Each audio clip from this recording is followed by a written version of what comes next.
Faly miaraba Nahoana Tanora B eto amin'ny Fikambanan'ny Mpiara-mamaky ny Baiboly. Faly miaraba ny ekipa bebray ya faly ihany koa tafaraka aminao hoe na dia ao anaty fiboana ara dia afaka mandroso ihany tsika ary afaka mijery ihany ilay iraka lehibe izay ny antsony tompo antsika. Araka nefa hitanao famplazana efa andro vitsivitsy laza zay dia hijery an'io momba ny iraka lehibe zay natao ho antsika kristianina napetraky ny tompo antsika io isika zany amin'ity andro an'io ity. Mazava ho azy moa rehefa miresaka iraka lehibe sika dia ny andininy ao an-tsaina voalohany dia ny Matio 7:20. Matio 7:20 andininy 7:20 ka hatramin'ny 20. Ary nanantony Jesosy dia niteny taminy hoe efa nomena ny fahefana rehetra ny an-danitra sy ety an-tany koa mandehana ianareo dia ataovy mpianatra ny firenena rehetra, manao batisa azy ho amin'ny anaran'ny Ray sy ny Zanaka ary ny Fanahy Masina, sady mampianatra azy hitandrina izay rehetra nanodiko anareo, ary indro aho momba anareo mandrakariva ambara-pahatonga ny fahataperana izao tontolo izao. Ina moa ny mahiraka lehibe an'io ny mahiraka lehibe an'io dia misy antony maromaro. Fantatsika voalohany indrindra aloha fa ny fotoana ny tenenan Jesosy Kristy an'io dia io zany ny azo lazaina hoe teny farany, afatra farany izay napetrany tamin'ny mpianany rehefa tao aoriana ny tsanganany tamin'ny maty sy taloha kely ny akarany ho any an-danitra. Ary izay mahalehibe foana ny zavatra rehetra rehefa zavatra tenenina farany dia lehibe mihitsy satria tiana ho tsaroany le olona zay hampitana ao an'le afatra mandrakariva izay zavatra izay zany dia izay ny antony tenenana azy farany. Ka teny efa talohany ny akaran'i Jesosy Kristy tany an-danitra zany dia izay anisany lehibe azy. Ankoatran'izay dia fantatsika amin'ny filazantsara efatra dia misy betsaka ireo izay tantara ny ainan'i Jesosy Kristy mety ny filazantsara ray na roa na telo ihany ny tantara azy, fa ny voatantara ny filazantsara azo lazaina hoe ny anankiroa no ngezabe voalazaiko eto dia ny voalazan'ny filazantsara efatra dia ny nampitomboiny Jesosy Kristy ny mofo dimy sy ny hazan-drano roa, zay hita ao amin'ny Matio, Marka, Luka ary Jaona. Ary faharoa dia ny fahafatesan'i Jesosy Kristy sy ny fitsanganany tamin'ny maty. Zay zany reo ihany tena voatantara betsaka ao, zany hoe azo lazaina fa tena zava-dehibe mihitsy amin'ny fiainana kristianina ireo tantara zay voatantara ao reo. Fa ity afatra lehibe farany zay nitenen'i Jesosy Kristy ity kosa dia hita amin'ny filazantsara efatra, tsy tena voamarikitsika zay fa matetika dia ity Matio 7:20 ity ihany no hitantsika, fa hitantsika izy atao Matio dia ho jerentsika izy ao Marka, Luka, Jaona. Eny fa hatrany amin'ny asan'ny apôstôly ihany koa aza dia mbola miverina ity iraka lehibe izay napetraky Jesosy Kristy ity, ka izay ny tena mahazava-dehibe azy. Ohatra tena napetraky Jesosy Kristy hitohy mandram-piveriny zany ity iraka lehibe ity. Ka andeha ho jerentsika ny lazany marika azy. Ahoana ny lazany marika azy? Ao Marka 5:12 andininy 5:12 sy 5:12 dia zao ny lazainy hoe ary hoy izy taminy mandehana any amin'izao tontolo izao ianareo ka mitory ny filazantsara amin'ny olombelona rehetra, izay mino sy atao batisa no hovonjena, fa izay tsy mety mino no hoelohina. Hitanareo zany ilay fanirana mandehana atao mpianatra ny firenena rehetra izy tatsy Matio dia mandehana ihany koa any amin'izao tontolo izao izy eto amin'ny Marka. Ny firenena rehetra tsy amin'ny Matio ny eto izy hoe any amin'izao tontolo izao amin'ny olombelona rehetra mitoriny filazantsara amin'ny olombelona rehetra, manao batisa azy amin'ny anaran'ny Ray sy ny Zanaka sy ny Fanahy Masina. Dia etiko izy miteny hoe izay mino sy atao batisa no hovonjena, fa izay tsy mety mino no hoelohany. dia hojerentsika zay rehefa aveo fa de hitantsika fa misy zavatra iraisany sy itovizany reo fa ny fomba ilazany azy fotsiny no samihafa arakarak'ilay olona hitoriny Matio sy Marka sy Luka ary Jaona sy arakaraky ny tanjona zay apetraka zareo ihany koa ao amin'ny bokiny zany, satria zay manaky efatra azy misy tanjona efatra ary misy mpamaky efatra ihany koa zay tiany ampitaina ao anatin'io. Ny Matio jiosy ny Marka dia ny Romanina zay asa fa tsy kabary ny Luka dia ny jentilisa ny Grika. Luka 4:7-7 sy 7:7 no ahitantsika azy. Luka 4:7-7 sy 7:7 de izy hoe ary hotoriana amin'ny anaran'ny fibebahana sy ny famelan-keloka amin'ny firenena rehetra manomboka eto Jerosalema ianareo ny vavolombelona zany. De hitantsika eto ihany koa zany ny an'ny Luka dia miresaka izy le hoe le mandehana de izy hoe ianareo ny vavolombelona zany, zany hoe ianareo no hanatanteraka an'izany anao an'izany voalohany no ilazany azy eto de ataovy mpianatra ny firenena rehetra de izy hoe hotoriana amin'ny anaran'ny fibebahana sy famelan-keloka amin'ny firenena rehetra zay. De manomboka eto Jerosalema de Luka ihany no miteny an'io ary amin'ny asan'ny apôstôly efa haitsika tsara zay. Aiza kosa ary ny an'i Jaona, efa mba nieritreretinao ve hoe aiza ho aiza ny an'i Jaona ny io Iraka lehibe io, de fantatsika fa any amin'ny faraparana ihany kosa tsy any amin'ny 20 toko farany amin'ny Jaona fa ao amin'ny Jaona 20 andininy 220 ka hatramin'ny 720 no ahitantsika ny ilazany Jaona nyo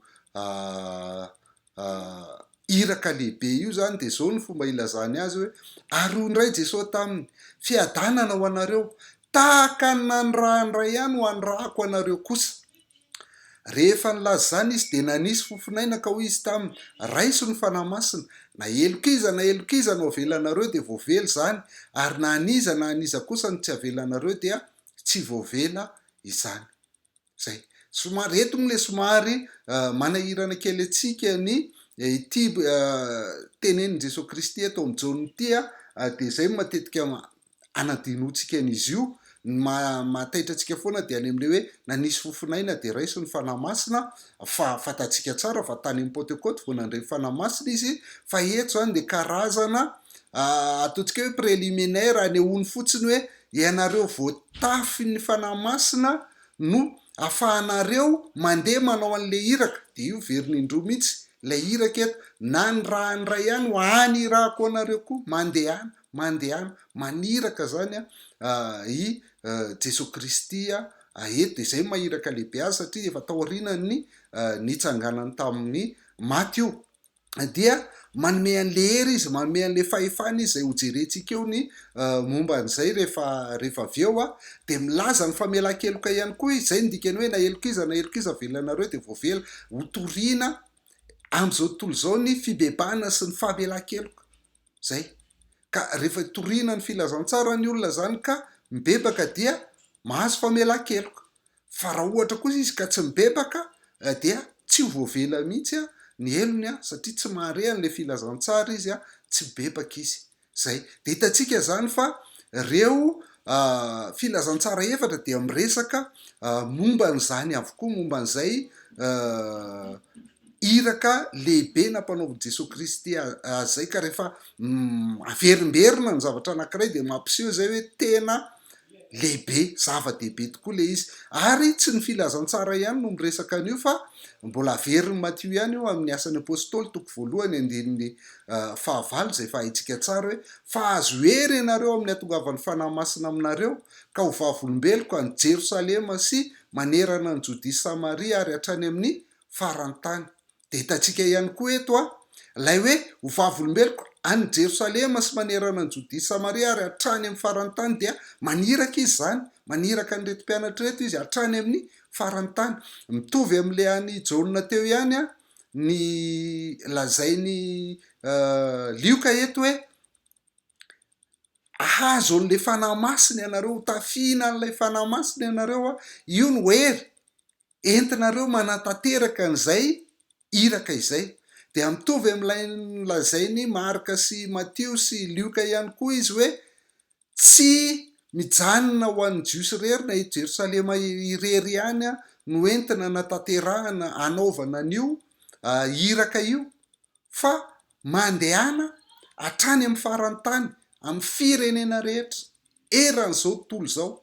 Zay zany ny zavatra ambarany manerana an'izao tontolo izao mihitsy no hanaovana mpianatra ny firenena rehetra. Dia izay no iraka lehibe zay napetraka Jesosy Kristy hatretony antsika zay jerentsika fotsiny ireo ndalan-tsoratra masina anankiefatra dia efa mipetraka sy mazavazava tsara avokoa zany ny iraka lehibe sy ny mahalehibe azy sy mahazava-dehibe an'io iraka lehibe zay nampanaoviny Jesosy Kristy any mpianana io, satria ny mpianana no resahany.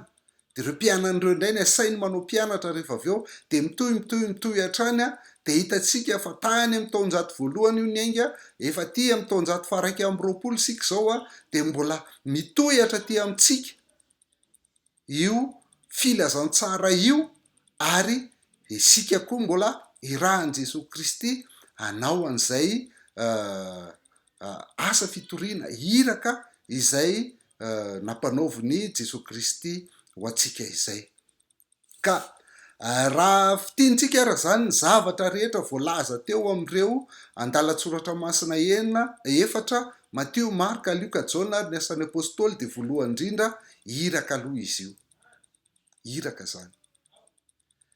zany hoe maniraka atsika andeha Jesosy Kristy, tsy mipetraka fotsiny hoe efa nahazo filazantsara, efa voavonjy zanak'Andriamanitra, de aiza am'izay ny fitahiana rehetra, aiza am'izay ny valim-bavaka, aiza am'izay ny vola, aiza ny vady, aiza ny asa, aiza ny zavatra rehetrarehetra. Tsy zay, fa rehefa novonjeny Jesosy Kristy ianao de novonjeny mba ho irahiny. Zay aloha zany ny voalohany indrindra, misy andraikitra lehibe ao novonjeny mba irahiny. De ahoana zany faly reny vavaka sy ny any reny tsisy idirany, zay ve zany ty resaky ty, misy idirany ty, fa mahareta kely ianao de ho hitanao ho azonao ny fandehan'izay zavatra zay rehefa avy eo. Manahoana le iraka? Ny atao hoe iraka zany de maniraka atsika handeha. Isika no asaina miala amin'ny toerana misy atsika de asaina mandeha. Miala teo amin'io tendrombohitra Oliva no ny fampiresahan zareo an'io, de makany Jerosalema, makany amin'ny Jodia. Jerosalema zany ny ataontsika ohatrany hoe Antananarivo, de Jodia ny Analamanga, de ny Samaria, de le faritra eo anelanelan'izay tsy haiko mety hoe Vakinankaratra na Itasy na inona ny eo akaiky eo zay faritra akaiky de avy eo hatrany amin'ny farany tany, any hoe hatrany an-dafy mihitsy zany satria rehefa havita ny faritra 20 makany amin'ny faritra. Isika no asaina mandeha, de mariako tsara eto hoe izy hoe mandehana fa tsy miteny izy hoe antsoy. Eto zany ny mahasamihafa azy mihitsiny. Mahazatra atsika dia miantso matetika, atsoina makany am-piangonana le olona, asaina miangona le olona, asaina mba mivavahy sy ny isan-karazany. Tsy izany lay iraka na ny rahan'ny tompo atsika. Isika no makany amin'ny olona, isika no makany amin'ny jentilisa, mandeha any amin'ny toerana misy azy. Na de tsy naman'izao tontolo zao ary tsika de tsy nasainy hiala am'izao tontolo zao, fa hitory am'izao tontolo zao, mandehana. Ny antsoy zany ny fiangonana de ho an'ny mpino, ny olona efa mpino no miaraka antsoina ho amin'ny angona amin'ny toerana iray, hiaraka amin'ny toerana iray, iombona andray tenin'Andriamanitra, hamaky ny mofo ary hiaraka hivavaka. Zay ny fiangonana. Fa ho an'ny tsy mpino kosa, mandehana ny hoe tao azafady fa tsy hoe mandeha, azafady fa diso le izy. Ho an'ny tsy mpino kosa dia ianao no mandeha makany aminy aloha, ianao no makany aminy. De zay foana le teny teo, mandehana no nitenenany azy teo. Ny faharoa ny zavatra hitatsika teo de zao hoe any amin'ny firenena rehetra. Eto koa le firenena rehetra de mila azontsika. Tsy hoe mandehana ataovy mpianatra ny firenena rehetra, de tsy milaza zany hoe mandehana ataovy mpianatra ny malagasy rehetra. eny raha zay ny antsonao moa de mety zay, fa ny tena tiany atongavana amity de hoe tsy ho an'ny jiosy any intsony io filazantsara io, tsy ho an'ny jiosy fotsiny intsony, satria ho an'ny jiosy indrindra moa zany ho an'ny zareo jiosy nanoratany Matio de mieritreritra izy fa iry zareo ihany ny vahoakan'Andriamanitra, de ny vahoakan'Andriamanitra ihany no mila mahare ny filazantsara. Fa Jesosy Kristy rehefa nitsangana tamin'ny maty dia nanova an'izay fijery zay hoe tsy mijanona ho an'ny jiosy, tsy mijanona ho an'ny mpiray firenena aminareo ihany, tsy mijanona ho amin'ilay testamenta taloha ihany, fa mahazo daholo na jiosy na grika na romana na gasy na vazaha na japonais dia natao andehanana hitoriana ny filazantsara avokoa, satria ho an'ny olona rehetra izay mihitsy, na iza ozy izy ijonona teo, na iza na elokiza dia ho an'izay ny filazantsara zay ny nanirahana antsika amin'ny toerana rehetra, amin'ny fotoana rehetra zay azontsika andehanana. Ny faefatra ihany koa ny fandehan'izy de miainga aloha izy io amin'ny fibebahana sy ny famelan-keloka. Ny fitoriana zany de zay fibebahana mba azahoan'ilay olona famelan-keloka. Eo ny zava-dehibe indrindra. Ny zava-dehibe tsy ny atonga ny olona hivavaka sy hahazo valim-bavaka sy hahazo fitahiana na ahomby ny asany. Zay moa tena tiatsika be mihitsy zay fahombiazan'izay ankehitriny. Fa tsy izany ny tanjon'Andriamanitra, fa ny tanjon'Andriamanitra dia ny ampihavana ny olona aminy. Itsika zany zay amin'izao fotoana izay dia lasa iraka solon'ny Kristy, iraka ambasadôrin'ny Kristy, mba atonga ny olona hiavana amin'Andriamanitra amin'ny alalan'ny Kristy, satria ny hevitra mampisaraka ny olombelona amin'Andriamanitra dia ny fahotany. Io ny olana, tsy ny fahantrana ny olana, tsy ny politika ny olana, tsy ny aretina ny olana, tsy ny zavatra rehetra ny olana. Ny olana lehibe indrindra de ny fahotany, ary io no nanirahana antsika dia ny andresin'ny fahotana, satria io no nahafatesan'i Jesosy Kristy teo amin'ny hazo fijaliana. Na ny alohan'izay ary io no nahatongavan'i Jesosy Kristy tetỳ ambonin'ny tany. Rehefa ho tonga Jesosy Kristy omen'anarana, de zay no lazain'ny anjely tamin'ny Josefa hoe ary ny anarany de ataonao hoe Jesosy, satria izy no hamonjy ny olony ho afaka amin'ny fahotany, ny anala ny olona amin'ny fahotany. Ka tsy afaka amin'ny fahotany izy tsy misy olona madio fa mpanota avokoa ny olona, fa ny tanjona de izy voavela eloka. Tsy mety ho voavela eloka nefa izy raha tsy mibebaka, ary tsy hibebaka zany izy hiala amin'ny ratsy ataony raha tsy mahita ny fahatsarany Jesosy Kristy. Ny ohatra fandraisako foana amin'izay fotoana izay de hoe raha mahita ankizy kely milalao antsy ianao, de ahoana no ataonao analanao an'iny antsy iny, satria mety handratra azy idy. Ahoana ny ataonao? Angatahanao ve iny antsy iny hoe eto aty iny antsy iny fa tsy mahazo milalao antsy ianao, satria iny kilalaony de tsy omeny anao iny. De ahoana ny ataonao? Obedesinao ve izy de hosotominao eny an-tanany iny antsy iny? Vao maika loza, satria ho fikiriny iny de hosotominao de vao maika izy haratra. Fa ahoana no atao mba tonga anazy analany iny antsy iny eny an-tanany de raha tia bonbon izy, tia chocolat, de meo bonbon izy, meo chocolat raha misy izany eny aminao, fa milaza aminao fa ariny tony tsy teo iny antsy iny. Raha raisitsika fahotana le antsy zay mety andratra animba ny olona anankiray de tsy ny filazantsika ny olona hiala amin'io fahotany. Aza manao an'izany ho abedin'i Jesosy amin'izany ianao, verenina tsy izany ny atonga anazy miala amin'iny. Fa rehefa asehoanao azy Jesosy Kristy ilay tena tsara, dia hialany ny avelany iny fahotana iny.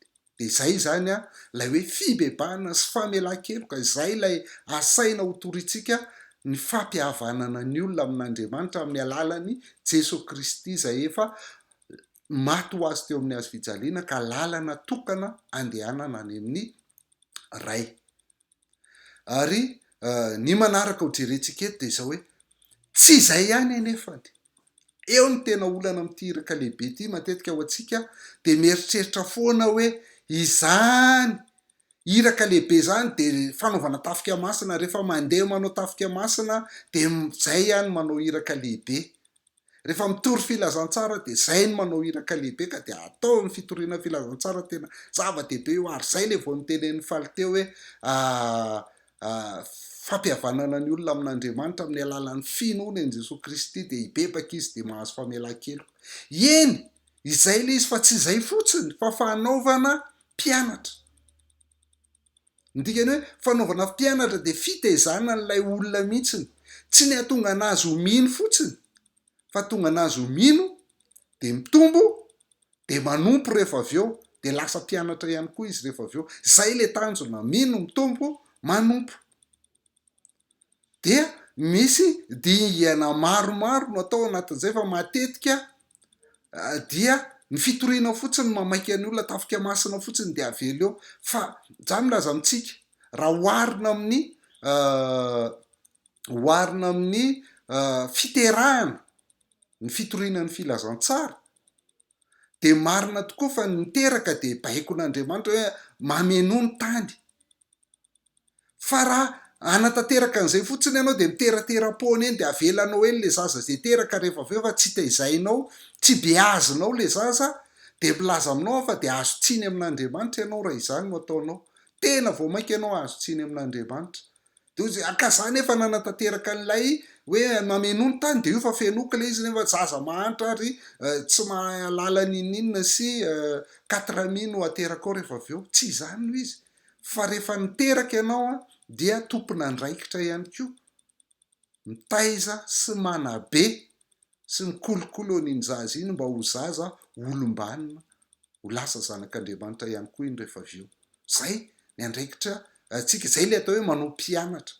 Ka eto zany somary hivoaka kely tsika amin'ilay izy mba ahafahantsika mahita anazy hoe nisy farafahakeliny azo lazaina hoe fanomezam-pahasoavana telo lehibe ny amin'ny fitaizana io, nambaran'ny Efesiana 4:1-10.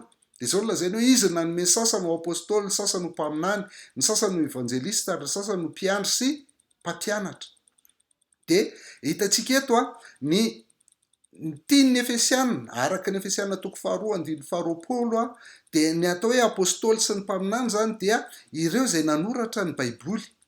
Ny apôstôly ny taty amin'ny testamenta vaovao, ary ny mpaminany ny nanoratra ny testamenta taloha. De Andriamanitra zany efa nanome ny soratra masina ny Baiboly afahantsika mitombo sy manompo sy mino. Fa tsy vitan'ny soratra masina fotsiny ihany de navelany teo, fa mbola nanome ihany koa izy ny olona sasany ho evanjelista. De io zany lay nresahantsika teo hoe misy, fa tsy ny kristianina rehetra kory ny natao evanjelista, fa ny sasany dia evanjelista. Raha lay miteny no resahantsika eto, fa aveo tsika mbola hijery ny zavatra fanomezam-pahasoavana hafa. De misy ny evanjelista zany hoe mahatonga ny olona ho mpino, mahatonga ny olona hino an' Jesosy Kristy. Fa tsy vitan'izay, fa ny evanjelista de tsy tokony hitanan'ireo olona ireo fotsiny na hamelan'ireo tahaka izao, fa tokony hitondra azy ireo any amin'ny mpiandry, na any amin'ny mpitandrina, na any amin'ny pastera, na any amin'ny fiangonana. Tena marimarina kokoa eto. De ny anjaran'ny fiangonana, ny anjaran'ny pastera indray zany dia mampitombo an'iny mpino iny, lasa lehilahy lehibe sy vehivavy lehibe mahatratry ny ohatry ny fahafenoan'ny Kristy. Tena ilaina ny fiangonana hitombon'ny kristianina. Io le nresahantsika tetsy aloha hoe tsy mandeha fa antsoy, fa ny antso de ho an'ny mpino. Rehefa mpino izy de tokony makany am-piangonana mba handray ny sakafom-panahy sy ny fiombonana, ny vavaka, ary ny famakinany mofo, ny fanasan'ny tompo any am-piangonana. Any am-piangonana ihany zany ny azo atao, tsy azo atao zany any fikambanana, tsy azo atao zany aty amin'ny ligy. De ny sasany kosa zany de nomen'Andriamanitra ho mpitandrina mba ampitombo ny mpino. De rehefa avy eo de misy koa ny mpampianatra. Ny mpampianatra indray de nahatonga an'le mpino hanompo, hatonga an'le mpino indray ho tonga lasa mpianatra indray, hanao mpianatra ny hafa indray rehefa avy eo. Dia ny mpampianatra de manome fitaovana, manome vatsy ho an'ireo mpino ireo mba hahafahany ho afaka indray hampiodina an'ilay sikla zany a de manao mpianatra tahaka nitatsika eo amin'ny Timoty faharoa toko faharoa andiny faharoa hoe zay zavatra renao tamiko teo anaty amin'ny vavolombelona maro de lazao amin'ny olona mahatoky mba hampianarany sasany ihany koa de mitohy tahak'izay foana lay filazantsara zany manao tohy vakana tahak'izay de zay no natonga anazy tonga ty amintsika ty amin'ny taona 2021 am'izao fotoana izao de amaranantsika azy zany de verenantsika am'izay le Matio toko 7:20 andiny 7:20 ka hatramin'ny 20 eo mijerentsika azy anamarinantsika le efa voalazantsika rehetra hatramin'izay tonga de nitombontsika eo amin'ny andiny 7:20 izy hoe mandeha any ianareo de ataovy mpianatra ny firenena rehetra io zany le manao mpianatra mahatonga ny olona ino fa tsy zay ihany fa miteny izy avy hoe manao batisa azy ho amin'ny anaran'ny Ray sy ny Zanaka ary ny fanahy masina satria moa ny fikambanan'ny Mpiara-mamaky ny Baiboly fikambanana fa tsy fiangonana ary tsy natao hisolo ny fiangonana mihitsy dia izay no tsy resantsika an'io kanefa dia ao anatin'ny iraka lehibe io isika mpiara-mamaky ny Baiboly tsy mahazo manao an'io fa tsy maintsy mitondra le olona any amin'ny fiangonantsika rehefa mino izy mba hitombony ary ny fiangonana de ny olona rehetra zay vao miditra mpikambana amin'ny fiangonana voalohany de atao batisa foana na arakaraky ny fiangonana fa raha vao miditra ao ianao dia zay foana ny idiranao membre ao zany ny atao batisa tsy idirantsika izy batisa ny kely sa ny lehibe fa zay andraikitry ny fiangonana zay mahatonga an'le marika toko 9:20 tariny teny hoe zay mino tsy atao batisa no vonjena ilaina mihitsy zany sady mino ianao teraka ianao no lasa lehibe ianao olombanina ianao ny tombo ianao tao amin'ny fiangonana zay le mino tsy atao batisa rehefa vezy ny teny hoe zay tsy mino zay tsy mety mino fa tsy miteny izy hoe zay tsy mety atao batisa satria misy olona natao batisa nefa tsy mino de very ihany fa izay tsy mino dia hoelohina foana tsy azo famonjena mihitsy ny olona tsy mino na vita batisa izy na tsy vita ka ny zava-dehibe zany de finoana aloha dia ny batisa rehefa aveo fa ilaina no miresaka amin'io io zany le ao anatin'le antsoina hoe mitombo ary le manompo am'izay de le andin'ny 20 hoe mampianatra azy hitandrina zay rehetra nandidiko anareo zany zany mbola ao anatin'le fanaovana mpianatra ao anatin'le iraka zay nanirahan'ny tompo atsika ihany koa tsy hoe rehefa lasa mino an Jesosy le olona de avela eo fa atao mihitsy zay atonga anazy hahitandrina izay rehetra nandidiny Jesosy Kristy atsika ary ao anatin'izay le iraka lehibe de ny mpampianatra no afaka mampianatra mitondra ho am'izay zavatra zay dia zay zany reo zavatra telo reo zany ny atao hoe manao mpianatra ary reo le iraka lehibe nampanaoviny Jesosy Kristy akoatran'izay nefany lay ministera telo resantsika tery aloha de ny evangelistra ny mpitandrina ary mpampianatra de io le ministera ny teny reo le miteny fa misy ihany koa manao olona zay manana fanomezam-pahasoavana tsy miteny fa miasa manao zavatra mamarika foana tena mialatsiny ny teny anona anaran'olona eto fa tena mamarika ty rahalahy anankiray ty rahalahy Andry ao amin'ny Tanora B zay izy tsy de miteny na miteny ary izy de tsy tena malama tsara fa zay fa alefa izy raha nompo mikitikitika an'io sono ordinateur video projecteur zavatra isan-karazany ohatr'izany de tena manao tsara rahalahy iny ary tena za de finaritra foana miadmire azy foana isaka mahita azy miasa sy manompo fa zany zavatra zany de ao anatin'ny fanaovana mpianatra satria tsy afaka hitory ny evangelistra raha tsisy micro eo tsy afaka hitory ny evangelistra tsy afaka mpianatra mpampianatra raha tsisy video projecteur fa misy olona zany ny andraikiny mety misy ny asan'ny sasany de mihira manana an'izany koa ny Tanora B ny asan'ny sasany dia manao akay fa efa izy ao anatiny daholo zany rehetrarehetra zany mifameno no mahatonga le iraka lehibe ho tanteraka eny fa am'izao fotoana zao contexte misy am'izao fotoana zao zay ty coronavirus ty na de afaka raha ny fiboana dia tsy maintsy mbola iaina miaraka amin'io mandritra fotoana maromaro tsika na ny OMS efa nitenen'izany de mila manova fomba fiasa tsika zany zao mety amin'ny alalan'ny Facebook tahaka an'izao misy nomena fanomezam-pahasoavana amin'izany hoe manoratra ao anaty Facebook ny tena manavanana azy ary ny asa sorany mahafinaritra be ny miaino anazy mijery anazy mahafantatra olona betsaka amin'izany atao amin'ny Tanora B tsika. Mety misy ny sasany any amin'ny YouTube, mety misy ny sasany miteny amin'ny vidéo ohatr'izao isan-karazany de reny rehetrarehetra reny de fanomezam-pahasoavana mila fantatrao fotsiny hoe inona lay ny antsonanao de tanterahanao lay iraka lehibe ao anatin'izay. Zay zany ny ilana antsika kristiana hoe tsy mandeha irery fa ao anatina vondrona, ao anatina communauté. Ny tena tsara de ny fiangonana, fa raha tsy afaka manao an'izany ianao any fiangonana na alohan'ny hitondranao azy any amin'ny fiangonana dia makaty amin'ny station d'essence aty amin'ny mpiara-mamaky ny Baiboly ianao mitrandraka an'izany dia manatanteraka an'izany. Fa ny manao irery tsy tena tsara loatra satria samy manana ny fanomezam-pahasoavany ny olona rehetrarehetra ary mifameno tahaka ny tena anankiray hoe misy ny vava, misy ny maso, misy ny orona, misy ny tanana, misy ny kibo, misy ny tongotra, misy ny volo, fa ireo rehetrarehetra ireo dia miara-miasa hanatanteraka lay iraka lehibe nampanaovin' Jesosy Kristy atsika. Ny tapany farany izay matery any hijery azy any de lay ery amin'ny andininy 7 sy ny tapany faharoa andininy 20 amin'ity Matio ity. Io de io lay teneniko hoe Jesosy Kristy rehefa maniraka de tadio. Rehefa maniraka Jesosy Kristy de mampitondra sandwich. Inona ny atao hoe sandwich?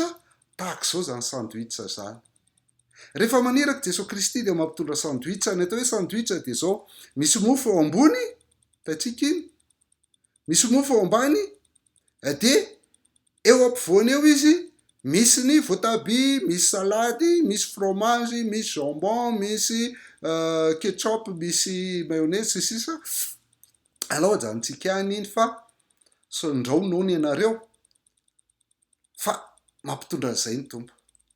Ny zavatra mitranga nefa ho an'ny ankizy de zao lay ao anaty mofo ny tena ho an'ny ankizy matetika. Iny ny tena hoaniny ny sokafan'le mofo de iny hoaniny ao anatiny. Raha voalaniny ao anatiny de ozy neny Ahoana satria nefa tsy nohan'ilay mofo. Fa be de be tsika kristianina no manao tahaka izany.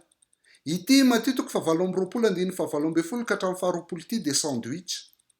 Misy ny mofo eo ambony, efa nomena ny fahefana rehetra any an-danitra sy ety an-tany. Misy mofo eo ambany, indro zao momba anareo mandrakariva ambara-pahatonga ny fahataperan'ny zao tontolo zao. De ny eo ampovoany io ihany ny raisintsika hoe mandeha any anareo de ataovy mpianatra ny firenena rehetra. Tsisy afa-tsy izay ny raisintsika ao anatiny. Fa le mofo tsy hoanina. De ina ny vokatr'izay? Tsy sa mandeha akory tsika, tsy sa manao mpianatra akory tsika. Aleontsika aloha mbola mitady vola, aleontsika aloha mbola mitady zavatra isan-karazany fa tsy manao mpianatra isika. Satria manino tsy ampy sandwich, tsy ampy sakafo. Fa raha teo ampy sakafo tsika de mila jerentsika hoe misy sandwich ampitondray tompo antsika de zao hoe efa nomena ny fahefana rehetra ny an-danitra sy ety an-tany. Lay maniraka atsika de io ny tompo ny fahefana, tompo ny fahefana rehetra. Raha ataoko amin'ny fiteny amin'izao fotoana izao de io ny deba indrindra eto amin'izao tontolo izao. Deba noho izay deba rehetra. Io no maniraka atsika. Rehefa irahan'ny deba tahaka izany ianao manakory ny hafalianao fa ianao koa ne mahazo an'ilay fahefana. Miteny ianao hoe ny deba indrindra anie no maniraka anay. De manao le olona. Mahita olona zay fa zesta be izy amin'ny akanjo sy ny kitapo sy ny inona sy ny rehetrarehetra de zesta be izy. Fa maninona inona io olona io? Manao costard sy mitondra kitapo foana io isaky mandeha. Ka izy ity mpitondra kitapo na député. Mpitondra kitapo ny afisany fa satria ny mpampiasa azy député de zesta izy. Aiza ho aiza amin'izany tsika? Mpampiasa antsika ilay tompo ny fahefana rehetra ny an-danitra sy ety an-tany. Noho izany manana fahefana koa ianao rahalahy, manana fahefana koa ianao rahavavy rehefa manao mpianatra, na mitory, na mampitombo, na mampianatra. De manana fahefana ianao. Zany manampy anao havita hatanteraka ny iraka lehibe ity. Akoatr'izay dia mbola teneniny hoe arindro aho momba anareo mandrakariva mbara-patonga ny fahataperan'izao tontolo izao. Tsy hoe tompon'ny fahefana ihany ilay maniraka antsika, fa izy mihitsy miaraka amintsika eo izy. Dia io ilay resahany amin'ny fanahy masina ary amin'ny Jaonina 2:20 hoe raiso ny fanahy masina. Io ny resahany amin'ny asan'ny apôstôly 2:1 hoe azo hery ianareo amin'ny latsahan'ny fanahy masina anareo. Miaraka amintsika ao anatinao io tompo io, na bata sono ianao, na mpanao sono ianao, na mpanao vidéoprojecteur ianao, na mpanao ordinateur ianao, na mpihira ianao, na mpitendry ianao, na mpanao accueil ianao, na inona ny asanao na inona ny asanao, mpanao animation ianao, mpitarika fandihizana ianao dia miaraka aminao ny tompo amin'izany rehetrarehetra zany dia mahasotomanao ny Iraka ary fa tsy ny fitoriana ihany ny Iraka fa ny fanaovana mpianatra mihitsy. Atonga le olona indray hanao mpianatra rehefa avy eo dia manantena fa hazoto hihinana sandwich tsika aloha voalohany indrindra. Lay tompo fahefana no maniraka antsika ary miaraka amintsika izy amin'ny alalan'ny fanahy masina ao anatintsika. Fa ankoatran'izay dia anao mpianatra atonga ny olona rehetra tsy ny malagasy ihany fa atraizatraiza izay azonao tratrarina ho lasa mino, mitombo ary manompo. Amen.